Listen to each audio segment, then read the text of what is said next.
Hey everyone, I hope you had a great day. Today we are looking at some new r/malicious compliance stories. I hope you enjoy them. Please don't forget to hit the like button. It really helps the channel.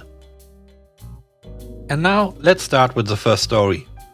It's called Poor Choice of Words. I was working for a home improvement retailer a few years ago. We bring products in the store all the time from this lockable roll-up steel door.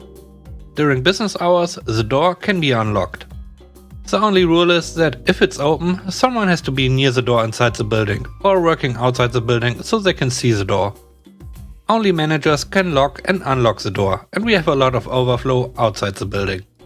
One day, someone goes outside and back in without closing the door before walking off. A thief sees the opportunity and walks out the back roll-up door with around $1,000 of merchandise. This is the first time this has happened in the 5 years I had spent at the store. Asset protection comes in and investigates. Instead of reprimanding the person who didn't follow the original rule, they create a new rule. Anytime the door is closed, it has to be locked. And if it's open, there has to be a person standing at the door while someone else goes outside and does whatever work they have to do. Let me remind you that managers are the only ones with keys to this store.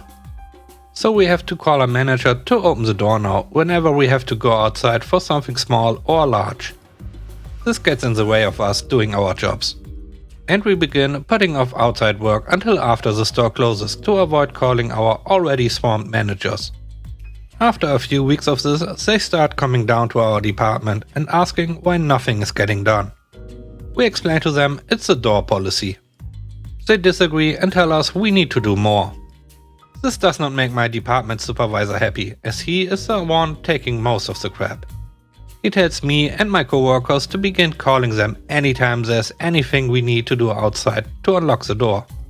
Then call immediately after we finish for them to come back down and lock it again.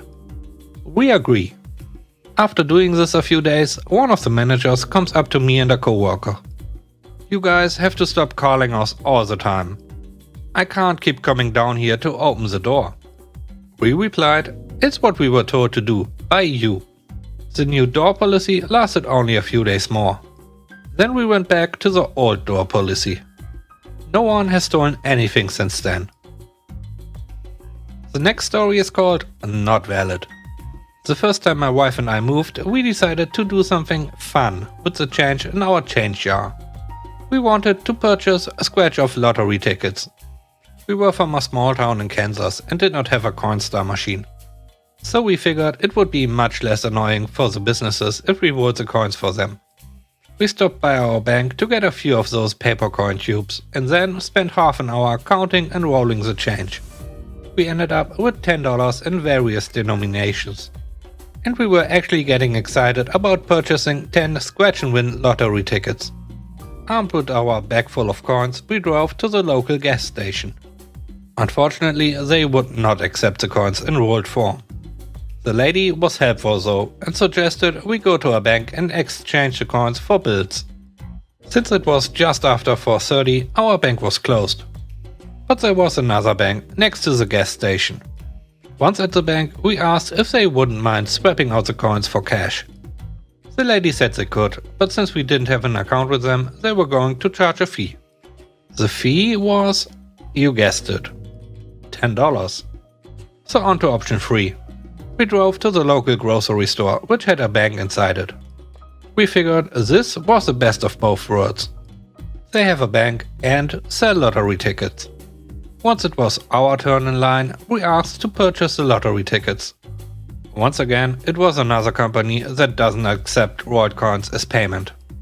Instead of being helpful like the lady at the gas station or apologetic like the lady at the bank, she was quite rude and snapped at us. "Rolled coins are not valid payment." Please imagine the satisfying sound of 4 rolls of pennies being broken open onto her counter. What do you think about today's video? Let me know in the comment section below. The third story is called Tricksters, Not Evil. This story did not happen in the USA. At my previous job, I had a few colleagues who were quite into politics. But they would usually respect other people's opinion and they could take a joke. They like to talk politics, but not shove it down other people's throat. You know, decent people. One of them was a moderate white guy and hated the local left party. So for his birthday, we got him a membership card to the left party, valid for 2 years. So he would even be able to vote in the next leadership race. We also revamped his office plaque and any stationaries he had to reflect his newfound political ideology. He loved it, got a good laugh, and even said he could now destroy them from within, complete with evil laughter and gloating. Another colleague with similar political taste learned of this and got a good laugh. But he firmly said we'd better never get him a card to the local party as well, because he really hated them. Okay. So we got him a membership card for the ultra-left hippie-loving Social Justice Party for 4 years instead. And we redid his office plaque and stationaries. And the secretary even helped us to change his automated email signature to add proud member of the ultra-left hippie-loving Social Justice Party. We actually kept this going for a while. The first colleague ended up with personalized mugs with the party logo and pictures on it, full-size color posters, and even a Photoshop picture in a frame of himself and the party leader on his desk. Since he was a good laugh, he kept them all in his office. But some people who knew of his political affiliations, he was pretty vocal, would always stare weirdly when they saw the stuff in his office. And don't worry about the email signature. The secretary was responsible for his emails since he was sort of a mid-manager, and he basically sent 2 emails a day to people in the know. The secretary made sure not to humiliate him with this, but he did for some reason send an unusually high number of emails inside the department that day. We were tricksters, not evil. The next story is called Cleaning Compliance. Some time ago, where I was working, we came in one morning to find that overnight someone had used paint to write "This company sucks" in huge letters on our sidewalks. The letters were so big that there were only 1 or 2 per sidewalk square. They were clearly visible from the upper management office windows. Word comes down from management that erasing the message was a top priority. My boss tells me to go rent a pressure washer and wash off the paint. I tell him no problem, the sidewalks needed to be washed anyway. He gets the idea that I will spend all day just washing sidewalks, so he tells me that he only wants me to wash off just where the paint is. We go back and forth on how much to clean, and he insists that I was to only wash where the paint is. Finally, I get him to put that in writing on the work order request form because I knew full well what is going to happen. I get the pressure washer and cleaner and go to work, blasting off the paint with a narrow spray tip, being careful to only do the spots where the paint is. Then he takes the pressure washer back to the rental company while I go do the regular daily stuff. Near the end of the day, my boss and I are both called onto the carpet by the manager a few levels above my boss. He is angry. From his window, he can still clearly see the huge letters in gleaming white against the unwashed parts of the sidewalk squares. I start pulling my boss's written work orders out of my pocket. He recognizes the paper before I even unfold it, so he suddenly just says he will personally fix it. He had to go rent the sprayer again. The best part was that because he wasn't going to be authorized any overtime for it, he had to stay himself to wash the entire sidewalk squares. But he only washed off that part of the sidewalk. For the next few days I had to spend time washing all of the outside concrete, including planters and curb stops, because the managers wanted everything clean to match. We ended up buying our own washer for this. The last story is called New Rules. I've had an account at this bank for over 10 years. They are convenient and low fees, but they are always coming up with stupid rules. And the employees all seem like they are dumber than dirt, but somehow smart enough to follow policy to the letter. On this day, I went there to buy a $100 bank check. I expected to pay anywhere from $0 to $1.50 for this. But I was shocked and simultaneously not surprised that they managed to cook up another stupid rule. "Hi, I'd like to get a $100 bank check, please." "Certainly, sir. There is a $10 fee for a bank check." $10? That's quite a lot for a check. Well, sir, we never used to charge. But customers abused the policy by getting a lot of checks, so now we charge.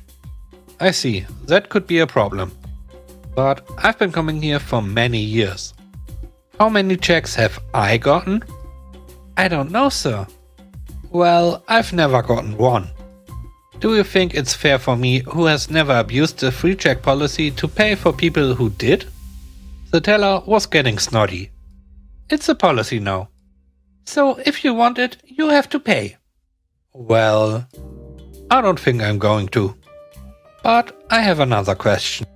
The teller was looking smug because she didn't give me a free check. And what is your question? Well, I have a savings account here. If I make a withdrawal, how much do you charge to have me withdraw in a check? There is no fee for a check for a withdrawal. Okay, fine. Rather than me buying a $100 check for $10 fee, I'd just like to deposit this money in my account. She makes a deep sigh and just said, okay. She processes the deposit and said, here's your receipt. Have a nice day. We all know that have a nice day is low-level clerk speak for go F yourself. Thanks, you too. But I have one more thing. Yes? I changed my mind. I want to withdraw back that $100. Really, sir? Yes. Oh, and I'd like it in a check. What? I have to charge you $10. No, you just said a withdrawal check is no charge. I'm calling my manager. He came quite quickly and asked, what's the problem? The teller was very flustered. This customer wants a withdrawal in a check. Okay, so give it to him. But he doesn't want to pay $10. We don't charge for withdrawal checks. But no, he just do it, okay? I'm sorry for the wait, sir. She'll take care of this right away. He turns to the teller and asks, right? She grumbles but gets me to check. So I said, thanks. Have a nice day. In Germany, it's starting to get a bit better considering the past months. How is it where you live? Let me know in the comment section below. Thanks for watching the video. I hope you enjoyed it. If you did, subscribe to the channel for more content. Have a great day. Bye bye.